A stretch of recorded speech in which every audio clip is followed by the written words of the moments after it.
habíamos mencionado que una vez que hemos determinado el ritmo y frecuencia, lo segundo que vamos a hacer es identificar los ruidos cardíacos, ¿no es cierto? Entonces habíamos dicho que hay ruidos normales y ruidos patológicos. Vamos a identificar en primera instancia los ruidos normales y posteriormente, si están presentes, los ruidos patológicos. ¿Esto qué quiere decir? Que en los siguientes focos de auscultación ya no es necesario que determinemos ritmo y frecuencia, solo en el primer foco que identifiquemos, que empecemos la auscultación, sea de la base o la punta, hacemos primero ritmo y frecuencia. En los siguientes, ya lo que debemos evaluar son los ruidos cardíacos de cada uno de ellos, ¿no? En cada uno de los focos. Luego, como tercer paso, vamos a identificar el desdoblamiento fisiológico del segundo ruido.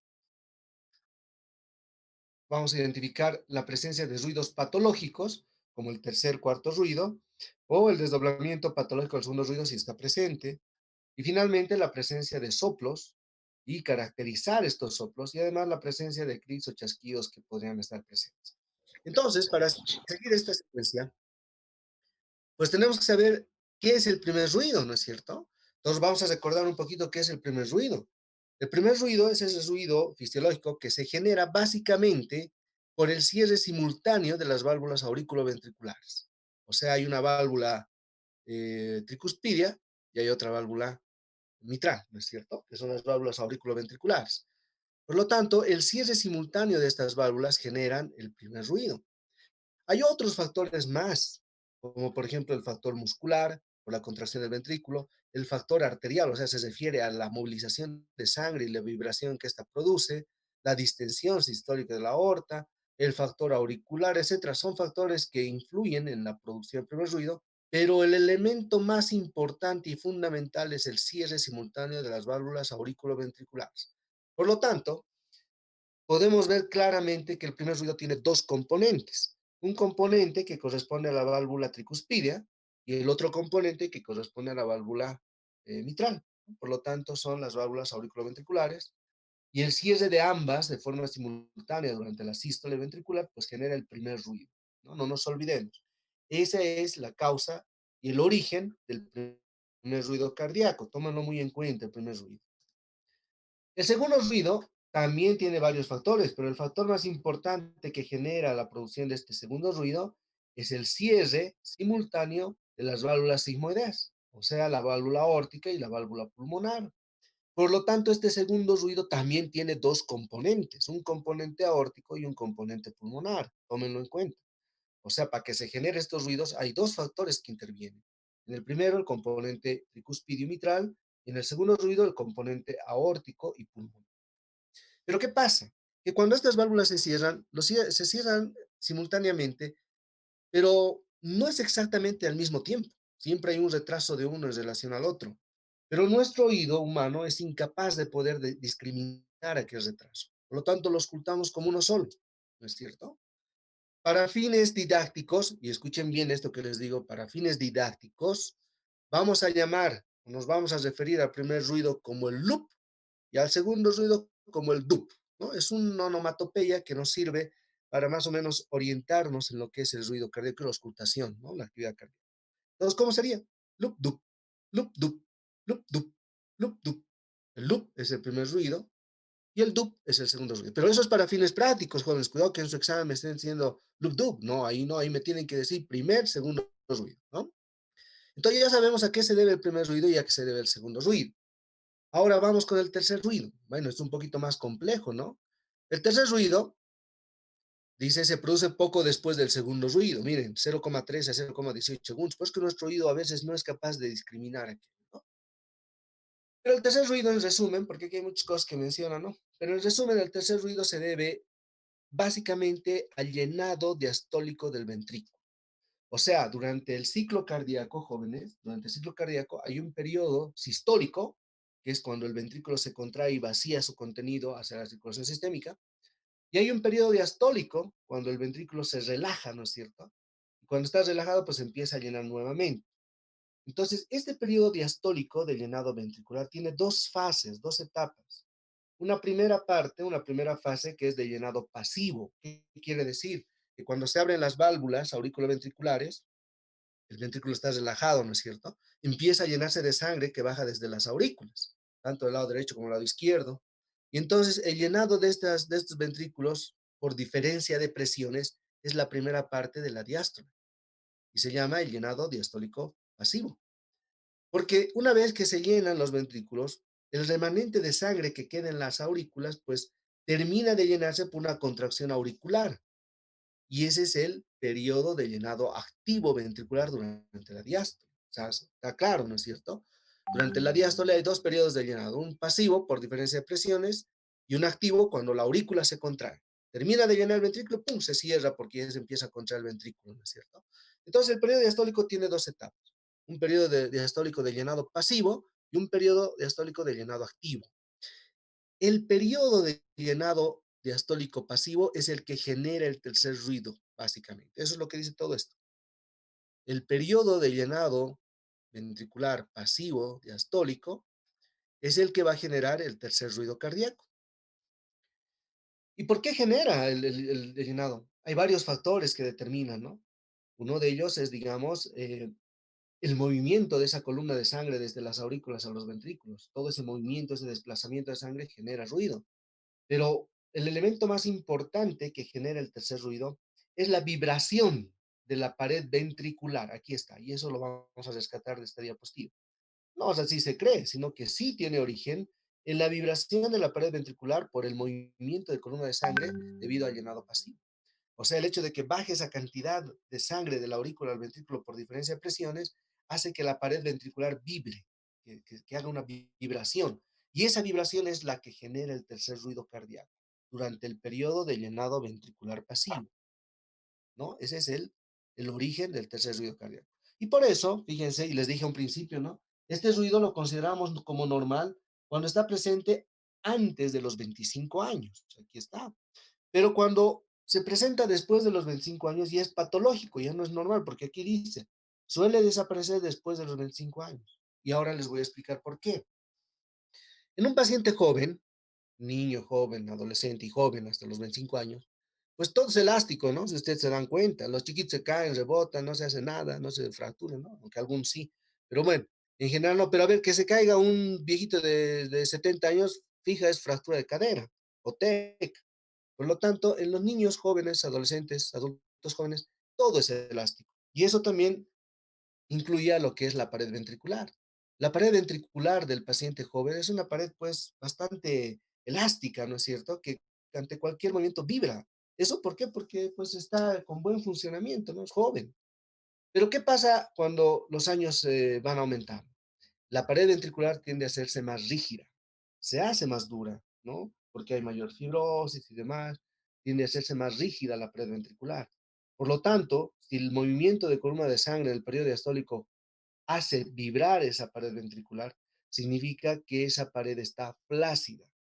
Por lo tanto, un paciente mayor de 25 años que tenga un tercer ruido nos dice que esa pared ventricular está flácida. ¿Y en qué enfermedad, en qué patología del corazón la pared ventricular se torna flácida? Ya no tiene esa tonicidad que tiene en un paciente joven. ¿En qué? En la insuficiencia cardíaca. Por eso es que el tercer ruido cardíaco patológico, después de los 25 años, significa o es sinónimo de insuficiencia cardíaca. ¿Por qué? Porque está haciendo vibrar una pared ventricular que está flácida, que ya no se contrae bien. Y ese es un criterio diagnóstico, como vamos a ver más adelante, ¿no? El tercer ruido cardíaco, llamado también ritmo de galope. El ritmo de galope es este tercer ruido cardíaco, que lógicamente se da por una vibración de la pared ventricular durante el periodo de llenado diastólico, ¿no? El periodo pasivo. Es normal en pacientes jóvenes porque, bueno, la pared es elástica, pero un paciente mayor de 25 años siempre es patológico porque en estos pacientes característicamente la pared ventricular se torna más rígida. Y el hecho de que vibre con la columna, con el movimiento de columna de sangre significa que esa pared está flácida. ¿Y en qué enfermedad debe estar flácida? La insuficiencia cardíaca. En nuestro medio, la cardiopatía chagásica, ¿no? Miocardiopatía chagásica. Por lo tanto, tomen en cuenta esa situación. Tercer ruido cardíaco sí es normal en menores de 25 años. Patológico en mayores de 25 porque representa una flacidez de la pared ventricular y podemos estar frente a una insuficiencia cardíaca, ¿no es cierto? Por lo tanto, tomen en cuenta esa situación del tercer ruido. Se da en la primera etapa de la diástole ventricular, durante el llenado diastólico pasivo. Bien, entonces básicamente esos son los ruidos que debemos identificar. Pero hay un ruido más que debemos identificar y ese es no, esto ya está acá. es el desdoblamiento fisiológico del segundo ruido. ¿A qué se refiere el desdoblamiento fisiológico del segundo ruido? A ver, vamos a, no sé si está aquí en mis diapositivas. ¿Me están escuchando, no, jóvenes? Porque si no, nos vamos a perder. Sí, doctor. Ya, Sí, sí, doctor, se escucha todo. bien. Y a ver, voy a tratar de poder utilizar pizarra. ¿Dónde está la? Aquí está. A ver. ¿Se ve la pizarra, jóvenes? Sí, doctor, Sí, sí se ve. doctor, sí se ve. doctor. Perfecto. Entonces, habíamos dicho, ¿no? El desdoblamiento fisiológico del segundo ruido es un fenómeno normal. Es un fenómeno normal. ¿En qué consiste este desdoblamiento fisiológico? Cuando llegamos al foco pulmonar, que es en el foco más específico donde vamos a evaluar esto del desdoblamiento fisiológico, pues lo que vamos a escuchar es el comportamiento normal de primer y segundo ruido, ¿no? O sea, el loop, dup, loop, dup, loop, dup, loop, dup, primer, segundo ruido, primer, segundo ruido. Pero, ¿qué pasa si yo a mi paciente le digo que meta aire, que inspire profundamente, ¿no? Y estoy auscultando y le digo, a ver, por favor, inspire profundamente todo lo que pueda. Entonces el paciente empieza a inspirar, mete aire. El momento que mete aire, cambia la auscultación en ese foco, en el foco pulmonar. ¿Y cómo va a ser? Va a ser loop, dup, loop, dup. Y cuando el paciente inspira, loop, drup, loop, drup, loop, drup. Se desdobla el segundo ruido. En vez de ser dup, se vuelve drup. A eso me refiero. Entonces, ¿y cuál es la explicación de esto?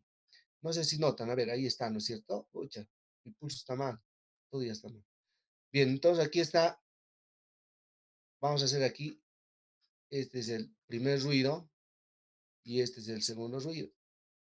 Ahí está mejor. Ya. Es el primer ruido y este es el segundo ruido, ¿no?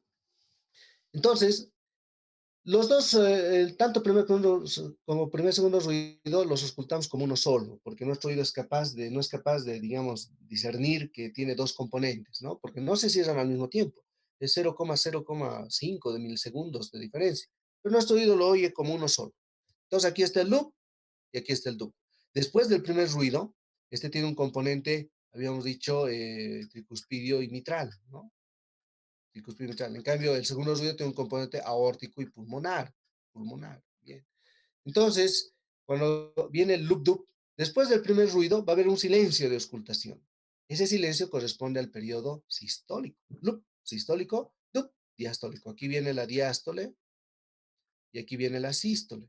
Y luego se repite el ciclo, ¿no? Otra vez ahí está el primer ruido con sus dos componentes, el componente tricuspidio y mitral, y se repite el ciclo. Entonces, después del primer ruido va a haber un silencio cortito, de corta duración, que representa el periodo sistólico. Luego viene el segundo ruido, el dup, y viene un periodo de silencio más largo. Entonces, esto lo vamos a llamar el pequeño silencio y a este el gran silencio. El pequeño silencio es el periodo sistólico. Loop, silencio, dup, silencio. Entonces viene el primer ruido y después del primer ruido viene el periodo sistólico. Se continúa con el segundo ruido, viene el periodo diastólico y se repite el ciclo. Entonces, loop, dup, loop, dup, loop, dup, loop, dup. Y entre el loop y dup es un periodo cortito. Por eso es que se ha tomado esa onomatopeya, porque la enclava muy bien en lo que es la representación de la actividad cardíaca, ¿no? Hay un periodo cortito y es la sístole. Pero entre el dup y el siguiente loop hay un periodo de silencio más largo, ¿no? Loop, dup, loop, dup, loop, dup, loop, dup, loop, dup. Y ese periodo más largo es el periodo diastólico. Entonces tenemos que orientarnos bien en esta situación para que podamos identificar todo el resto de los ruidos que nos toque ver, ¿no? Entonces, cuando hablamos de desdoblamiento del segundo ruido, nos referimos a este ruido, ¿no? Al segundo ruido, que tiene un componente pulmonar y un componente aórtico y un componente pulmonar. Entonces, habíamos dicho, cuando el paciente está respirando normal, se ausculta loop, dub, loop, dub, loop, dub. Pero cuando le digo al paciente meta aire todo lo que pueda, el ruido se transforma y es loop, drup, loop, drup, loop, drup, como si fuera galope, ¿no? Como si fuera un tercer ruido. Deja de inspirar y loop, dup, loop, dup, loop, dup, otra vez. Entonces, ¿cómo explicamos esto? Aquí vamos a hacer un corazoncito, ahí está nuestro corazón del lado derecho y aquí está nuestro corazón del lado izquierdo, ¿no? Así bien esquemático. Es aurícula y es ventrículo.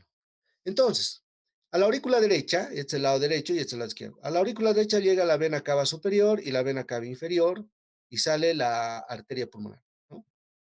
Hacia los pulmones. Y de los pulmones salen las cuatro venas pulmonares a la aurícula izquierda y de acá la arteria aorta hacia la circulación sistémica y se repite. Entonces, cuando el paciente inspira, y esto lo vimos en el módulo de pulmonar, disminuye la presión negativa intratorácica, ¿no es cierto? De -5 a -15, generando un vacío intratorácico que permite la entrada de aire. Pero aquí a nivel cardíaco, pues, ese vacío intratorácico durante la inspiración profunda genera que haya mayor retorno venoso hacia la cavidad del lado derecho, proveniente desde la vena cava superior y la vena cava inferior. Va a haber mayor retorno venoso porque se genera un vacío. Es como si se generara una aspiradora, ¿no? Y entonces el vacío va a hacer que haya mayor retorno venoso hacia las cavidades derechas del corazón, aurículo y ventrículo derecho. Por lo tanto, estas cavidades derechas, donde está acá la válvula pulmonar, aquí está la válvula pulmonar, ¿no es cierto? Es esta la representación. Estas cavidades derechas, al tener mayor volumen por la inspiración profunda, por mayor retorno venoso, pues van a trabajar con mayor cantidad de volumen y eso va a hacer de que se retrase al momento de que se cierre la válvula. Porque al trabajar con mayor volumen, pues va a tardar más en contraerse, por lo tanto va a tardar más en cerrarse la válvula en relación a la válvula aórtica que está con el volumen normal, ¿no? Entonces es ahí donde se desdobla. En ese momento, el segundo ruido, pues el segundo ruido ya está, ahora sí no encuentro dónde está ahí está. Entonces, aquí viene el primer ruido, pucha, no sé esto, ya. Entonces viene aquí el primer ruido y el segundo ruido se retrasa un poquito. ¿Por qué? Porque va a haber mayor retorno venoso. Y ahí es donde se vuelve el loop drup, loop drup. Deja de inspirar, va a haber menos volumen y vuelve a ser el loop drup, loop drup. Esa es la explicación fisiológica de por qué el segundo ruido se desdobla. ¿Han comprendido, jóvenes, o hay alguna duda? Tienen que decirme ahora porque esto es básico para entender soplos. ¿Ah? Ujú.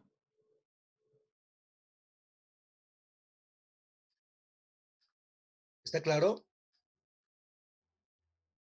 Sí, doctor. Sí, muy claro. Bastante claro. Sí, doctor. Bien. Entonces, este es otro de los ruidos normales que debemos auscultar. Primer y segundo ruido. Y tercer ruido si es joven y el desdoblamiento fisiológico del segundo ruido. Cuatro cositas son las que debemos evaluar en un paciente cuando estamos haciendo la auscultación normal, ¿no? Ay, caray. Entonces vamos a volvernos a conectar. Muy bien, entonces ya sabemos qué es lo que vamos a auscultar, ¿no? Ya sabemos cómo, dónde, ya hemos identificado. Ahora volvamos acá. Ahora sí van a participar, jóvenes, ¿no? Ahí está, aquí, esto es más bonito. Voy a empezar la auscultación sistemáticamente de la base a la punta, ¿no? Empezando por el foco aórtico. Entonces me coloco el estetoscopio, aplico la membrana hacia el foco aórtico y lo primero que voy a evaluar va a ser ritmo y frecuencia, ¿no? Ritmo sinusal o ritmo irregular, arritmia, y dependiendo de la situación, la frecuencia, 60, 100. Listo. Ahora, acá mismo, sin pasar al siguiente foco, debo evaluar pues estos ruidos que acabamos de estudiar. Ahora viene la pregunta. En este foco, ¿cuál sería el comportamiento del primer y segundo ruido en relación a este foco? Recuerden que estamos en el foco aórtico, es un foco de la base. Entonces, en este primer foco que estamos ocultando, ¿cómo se escucharía el primer ruido? A ver, ¿quién podría decir? En relación a su intensidad, ¿no? O sea, si es fuerte, débil. En este primer foco, que es el foco aórtico, ¿cómo estaría el primer ruido? ¿Y cómo estaría el segundo ruido? A ver, ¿quién podría decirme, jóvenes? Participen. El segundo ruido estaría con mayor intensidad porque estamos sobre la válvula aórtica, que es un componente de ese segundo ruido, y el primer ruido estaría un poco más disminuido porque estamos lejos de lo que son las otras Correcto, dos válvulas. correcto, exactamente. Ese es el comportamiento. Entonces ahí ya vamos a darnos cuenta de cómo está, digamos, la ocultación del paciente. En los focos de la base aórtico-pulmonar, el segundo ruido tiende a ser más fuerte en relación al primero.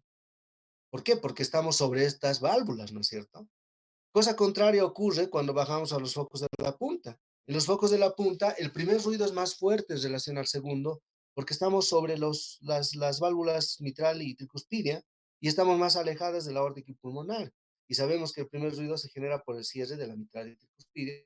Tanto el primer ruido es más fuerte en los focos de la punta y el segundo ruido es en los focos de la base.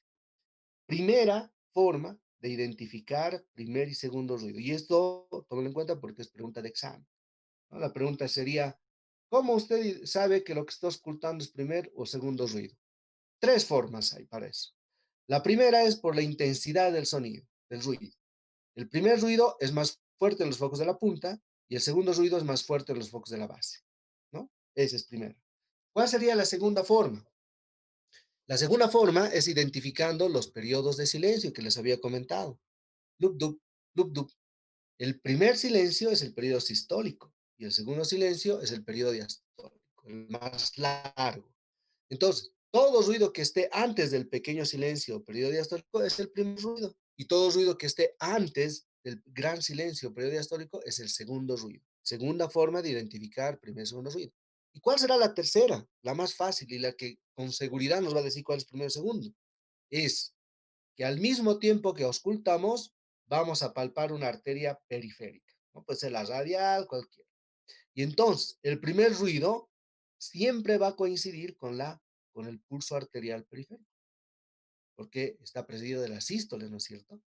Por lo tanto, el primer ruido coincide con el pulso arterial y el segundo ruido no coincide. Entonces, son las tres formas en la cual nosotros podemos determinar y saber cuál de lo que estamos escuchando es primer y cuál es segundo ruido. Loop, dup, loop, dup, loop, dup.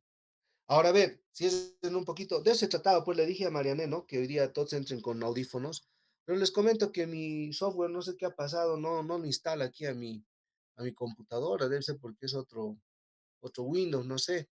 Le voy a pasar a Marianne el instaladorcito para que les comparta a todos y tal vez en uno de los computadores se puede instalar y podemos revisarlo. Es muy bonito el software, ¿no? Pero, a ver, cierren sus ojitos y escuchen lo que la onomatopeya que voy a hacer y más o menos me dicen qué foco estaría ocultando en relación a la intensidad, ¿no? A ver, escuchen con atención. Lup, dup, lup, dup, lup, dup, lup, dup, lup, dup, lup, dup, lup, dup. ¿Qué foco Base, sería ese? ¿Cuál? en la base, Base. La base, porque el dup es más fuerte, ¿no es cierto? Lup, dup, lup, dup. O sea, estuviera o en el foco aórtico o en el foco pulmonar, pero es la base. No hay dónde perderse porque el segundo ruido acá está más fuerte. Correcto. Y si fuera así, lup, dup, lup, dup, lup, dup, lup, dup, lup, dup. En ese caso, serían los focos de la punta, ¿no es cierto? Porque el primer ruido es más fuerte. Entonces, fíjense la importancia de adiestrar el oído. Por eso es importante que de hoy en adelante ausculten todo lo que puedan. Ausculten a sus papás, a sus abuelitas, a sus tíos. A todos ausculten. Porque solamente así van a poder desarrollar el sentido del oído. Y si tienen un buen instrumento, mejor aún, ¿no es cierto? Entonces, esa es la forma en la que debemos auscultar.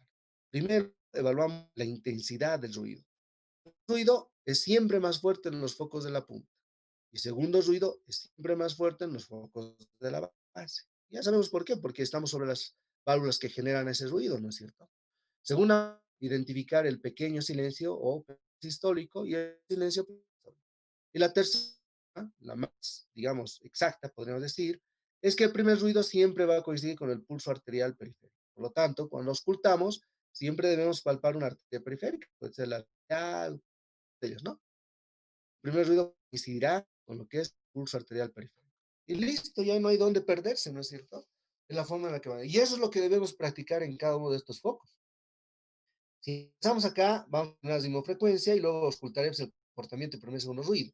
Si estamos frente a un paciente normal, tranquilito, todo bien, pues el primer ruido aquí será más débil y el segundo ruido será mucho más intenso. Perfecto, está bien. Y no escucho ningún otro ruido. No hay ningún ruido sobreagregado. Bien, entonces paso al otro. Paso al foco pulmonar. Acá va a seguir el mismo comportamiento, ¿no? Y el segundo ruido va a ser un poco más inclusive y el primero más débil. Estoy frente a un más. Ahora paso a los focos de la punta. Aquí ya va a cambiar. Aquí el primer ruido ya va a ser más fuerte en relación al segundo. Lo mismo que en el mitral, que es mucho más, digamos, más llamativo este cambio, ¿no? Aquí el primer ruido es más intenso y el segundo ruido ya casi ni se escucha porque estamos lejos del origen de este segundo ruido. Por lo tanto, ahí puedo determinar que este paciente está normal. Ese es un comportamiento normal. Pero puede darse, jóvenes, que escuchemos, digamos, un segundo ruido mucho más fuerte que lo normal. Eso se llama reforzamiento del segundo ruido, pero eso ya no es dentro de un paciente normal. ya estaríamos entrando en lo patológico, ¿no es cierto? ¿Cuándo podríamos tener un reforzamiento del segundo ruido? En pacientes con hipertensión pulmonar, por ejemplo, donde va a haber mayor flujo y con mayor fuerza se va a cerrar la válvula. Lo mismo que en pacientes con hipertensión arterial o estenosis de la válvula aórtica. Va a haber un reforzamiento de este ruido porque se hace más intenso. La misma dinámica podemos traspolar a lo que son los focos de la punta, ¿no es cierto? Pero si estamos frente a un paciente fisiológicamente normal, pues ese comportamiento que hemos mencionado es el que debemos esperar, ¿no es cierto? Y al mismo tiempo palparemos una arteria periférica y trataremos de identificar el pequeño silencio sístole y el gran silencio diástole para ubicarnos en el ciclo cardíaco. ¿Alguna duda, jóvenes, hasta aquí?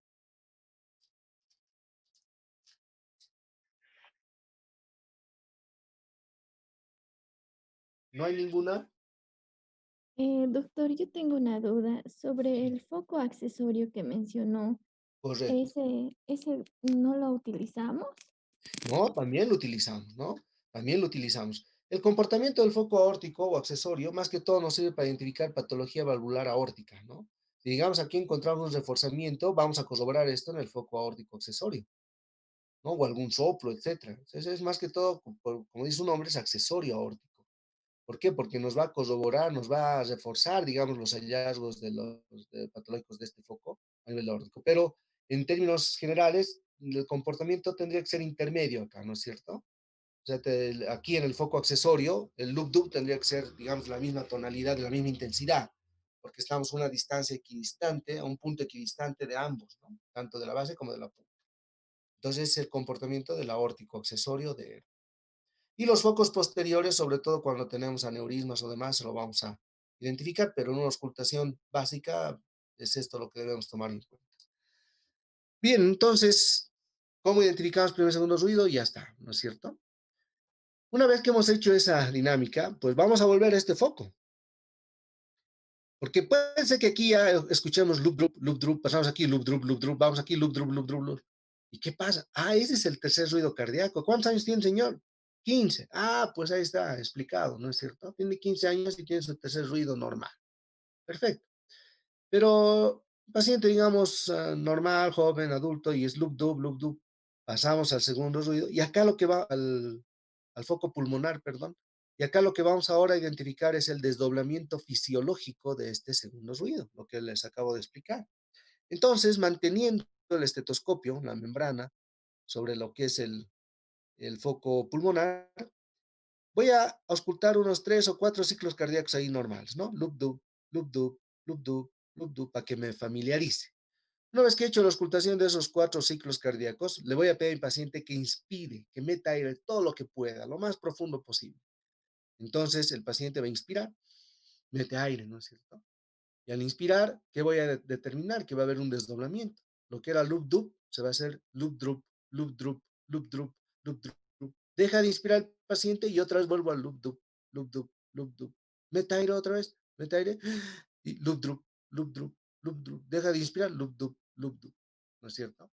¿Por qué? Porque durante la inspiración profunda va a haber mayor retorno venoso a las cavidades derechas, van a retrasarse en la contracción ventricular derecha y va a retrasarse el cierre del componente pulmonar. Por eso es que se genera el desdoblamiento fisiológico del segundo ruido. Ese es un comportamiento normal. Si ahorita después de la clase ustedes se auscultan, ustedes mismos, van a notar que se presenta este fenómeno, ¿no? Muy interesante y la explicación es esa, el mayor retorno venoso. Bien, una vez que hemos identificado estos ruidos normales, primero, segundo, tercer y desdoblamiento fisiológico, pues ahora sí pasamos a la identificación de los ruidos patológicos. ¿Cuáles son? Tercer ruido cardíaco en un paciente mayor de 25 años. O sea que digamos, este paciente viene a la... ¿Cuántos años tiene? 40. Ya, muy bien. Y auscultamos y está loop, drup, y aquí loop, todo loop, drup, todo desdoblado. No es que esté desdoblado, sino que es la presencia del ritmo de galope, ¿no? El tercer ruido cardíaco que puede estar informándonos que hay una insuficiencia cardíaca incipiente ahí, ¿no? Entonces, el tercer ruido cardíaco en pacientes mayores de 25 años siempre es patológico. Y hay también el cuarto ruido, ¿no? En ese caso ya la auscultación se vuelve una orquesta. Loop, drup, drup, loop, drup, drup, loop, drup, drup, más o menos así. Loop, drup, drup, loop, drup, drup, ¿no? Más o menos es algo así. Ese es el cuarto ruido cardíaco y eso es sí característico de la falla cardíaca en estadio terminal, ¿no? muy, muy típico de la falla cardíaca en estadio terminal, cuando ya prácticamente el músculo cardíaco está tan, digamos, flácido, que genera demasiada vibración incluso durante el periodo de llenado activo. Porque el cuarto ruido cardíaco patológico se debe al llenado activo del ventrículo durante la diástole. Hemos dicho que hay una primera etapa que es por llenado pasivo, que genera el tercer ruido, y el cuarto ruido lo genera el llenado activo, cuando las aurículas se contraen y terminan de llenar el ventrículo, ¿no? Ese es el cuarto ruido, que siempre, siempre es patológico. El otro ruido patológico es el desdoblamiento patológico del segundo ruido, no sé por qué hay. Entonces, ¿en qué consiste el desdoblamiento patológico del segundo ruido? Si hay un desdoblamiento fisiológico, pues lógicamente va a haber también un desdoblamiento patológico, ¿no es cierto? ¿No? Y el desdoblamiento patológico del segundo ruido es algo que sí debemos buscar intencionadamente. Se divide en dos. Uno que es el desdoblamiento paradójico y el otro que es el desdoblamiento fijo. Y el nombre lo dice, ¿no es cierto? Qué paradojas de la vida, dicen, ¿no es cierto? Entonces eso. ¿Cómo sería el desdoblamiento paradójico? O sea, casi todo lo contrario al desdoblamiento fisiológico, ¿no es cierto? Paradojalmente diferente. Entonces, si en el desdoblamiento fisiológico el segundo ruido se desdobla durante la inspiración, en el desdoblamiento patológico paradójico, el segundo ruido ya está desdoblado. Y cuando el paciente inspira, se hace uno solo. Entonces, en este caso, ¿cómo sería? El paciente está respirando normal y nosotros ocultamos y es loop, drup, loop, drup, loop, drup. Y le digo a mi paciente, a ver, meta aire todo lo que pueda. Y cuando el paciente mete aire, loop, dup, loop, dup, loop, dup, loop, dup. Deja de inspirar, loop, drup, loop, drup, loop, drup. Ese es el desdoblamiento patológico paradójico del segundo ruido. O sea que durante la respiración normal está desdoblado y cuando inspira profundo se hace uno solo. ¿Por qué se daría esa situación? A ver, ¿quién podría explicarme o sea, quién podría darme la explicación fisiopatológica de este fenómeno? A ver, ¿cómo, por qué sería? A ver, jóvenes, ¿quién me dice?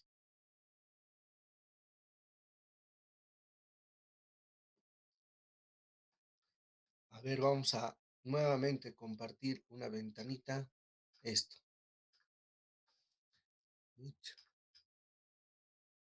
Bien. A ver, entonces, ¿qué es lo que ocurre durante el desdoblamiento patológico paradójico?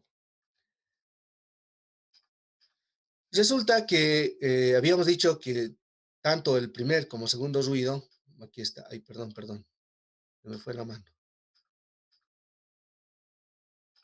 Este va a ser el primer ruido, ¿no es cierto? Sus dos componentes, ahí está. Y aquí va a estar el segundo ruido con sus dos componentes, ay, perdón. ¿No? Bien, entonces cuando el paciente inspira, este componente pulmonar normalmente se retrasa, se separa, por eso se vuelve, se desdobla y aquí está el componente aórtico. Pero habíamos dicho en un paciente que tiene desdoblamiento patológico paradójico, este segundo ruido ya está desdoblado, ¿no? Ya está desdoblado. Entonces aquí sería que cuando nosotros empezamos a ocultar el ruido, ya está desdoblado. Esta parte y esta parte. Así, desdoblado. Loop, drup, loop, drup. Y cuando el paciente inspira, llega más sangre al lado derecho del corazón y se vuelve uno solo. Loop, dup, loop, dup. Entonces, ¿qué está pasando en el desdoblamiento paradójico? En el desdoblamiento paradójico, el componente aórtico es el que de entrada ya está retrasado. Este componente está retrasado en el desdoblamiento paradójico. Por eso es que cuando el paciente inspira, se llena de mayor sangre las cavidades derechas y este segundo componente también se retrasa y se une al componente aórtico que estaba ya retrasado y se vuelve uno solo. Por eso cuando el paciente está respirando normal, está separado. Loop, drup, loop, drup. El paciente inspira, este componente se retrasa el pulmonar y se iguala con el ya retrasado aórtico y se vuelve uno solo. Loop, dup, loop, dup, loop, dup.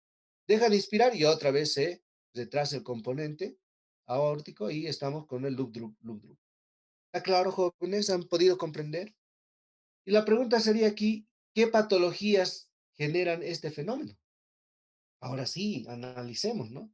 ¿En qué situaciones el componente aórtico debe estar ya de entrada retrasado? Otra vez ahora dibujaremos nuestro corazoncito típico, ¿no? Ahí está el izquierdo, el derecho, y aquí está el izquierdo. Listo. Entonces, aquí va a estar la válvula pulmonar, y aquí va a estar la válvula aórtica. Entonces hemos dicho, en este fenómeno de desdoblamiento patológico paradójico, el componente aórtico está retrasado. Quiere decir que este componente se está cerrando más tarde en relación al componente pulmonar. Y cuando el paciente inspira, llega más sangre a este lado derecho, por tanto se retrasa todo el derecho y se igualan los dos y se vuelve uno solo. Pero cuando el paciente está respirando normal, pues está desdoblado. Entonces, ¿qué enfermedades o qué patologías podrían retrasar ya el componente aórtico? Uno de ellos, ¿qué tal si este señor es hipertenso? Tiene hipertensión arterial. Y después de muchos años de hipertensión arterial, pues tanto batallar con la presión elevada, este ventriculito se va a hacer mucho más grueso, se va a hipertrofiar. Y si ustedes se fijan en la calle, bueno, ya no se ve mucho, ¿no? Porque estamos restringidos en todo. Pero generalmente los que son fisiculturistas, así de esos grandotes roperos, son más lentos, ¿no es cierto? Lentos, sí, son grandes, todo así, pero son lentos. ¿Por qué? Porque hay más masa muscular que tiene que mover. En cambio, los atléticos así, medio flaquitos, así, delgaditos, son violentos, ¿no? Pucha, corren, pero nos dejan leer. Entonces, lo mismo pasa con el ventrículo. Cuando el ventrículo se hipertrofia, tiene que manejar mayor volumen, mayor cantidad de fibra muscular, por lo tanto se retrasa. Entonces, una causa es la hipertensión arterial y la hipertrofia ventricular del lado izquierdo. Hipertrofia ventricular del lado izquierdo es una causa de, digamos, retraso del componente aórtico. ¿Qué otra causa podría retrasar el componente aórtico? Otra vez, si se corta, se conectan o ya están cansados jóvenes. No, ¿Qué? nos conectamos, doctor. Ya. Entonces, si se corta, nos reconectamos. Entonces, la hipertrofia ventricular izquierda nos va a generar un retraso del componente aórtico, lo mismo que la hipertensión arterial. ¿Qué tal si aquí entre el corazón, aquí está el septum, ¿no es cierto? Y tenemos una intercomunicación por una cardiopatía congénita, intercomunicación o comunicación interventricular, pero el flujo va a ir del lado derecho al lado izquierdo, con shunt de derecha a izquierda, se llama eso, ¿no? Llenando de mayor volumen el lado izquierdo. Por lo tanto, esa también va a ser otra causa. Comunicación conexión interventricular, pero con shunt de derecha a izquierda, porque puede haber también contrario, ¿no? ¿Qué otra causa? Algo que nosotros nos encanta hacer, ¿no es cierto? Aquí tenemos el nodo sinusal, aquí viene el nodo intraauricular, que es todo eso, la rama izquierda, la rama derecha. ¿Qué pasa si hay un bloqueo en la rama derecha? Tanto nos gusta, o en la rama izquierda, perdón, tanto nos gustan los bloqueos, ¿no es cierto? Entonces, si va a haber un bloqueo en la rama izquierda de las de His, este componente aórtico también se va a retrasar en contraerse, por lo tanto va a estar retrasado.